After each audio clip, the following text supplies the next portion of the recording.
नमस्कार मित्रांनो, कशा आहात तुम्ही सर्व? तुम्ही तर छानच असणार. तर आता तुम्हाला तर माहिती आहे पावसाचं वातावरण, मस्त असं वातावरण झालेलं आहे आणि त्यावेळी पावसाच्या अशा वातावरणामध्ये काय खावंसं वाटतं? असं झणझणीत, बरोबर की नाही? तर मी आज असं झणझणीत असं काहीतरी बनवलं आहे. जास्त वेळ तर काही नाही लागणार त्याला. तर तुम्हाला बघायचं आहे का मी काय बनवलं? ते तुम्हाला सगळ्यांना तर माहितीच आहे, पण मी त्याच्यामध्ये आणि थोडेसे जास्त हे टाकून बनवलं आहे ते तुम्हाला सांगणारच आहे मी. पण बघा आधी मी काय बनवलं. हे बघा, हे काय आहे माहिती आहे? खरडा आहे. तर आपण तर लसूण आणि मिरच्या टाकून तर खरडा बनवतोच ना, कोथिंबीर वगैरे. पण हा मी खरडा कसा बनवला माहिती आहे?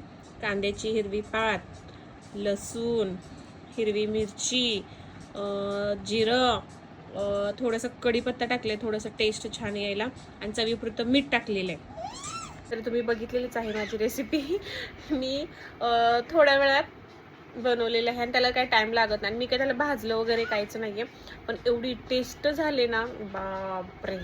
तुम्ही एकदा बनवून खावा. आणि हे ना मी आता चपातीसोबत खायला, कारण मी चपाती बनवलेली होती.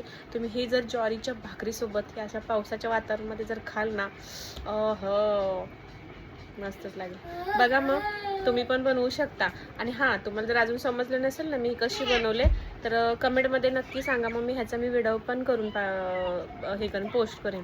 ठीक आहे, चला मग. आणि हो, माझ्या आयडीला कोणी फॉलो नसेल केलं, व्हिडिओ लाईक करत नसाल, शेअर करत नसाल, तर नक्की करा. Bye bye. मी जेवते, तुम्ही पण जेवा.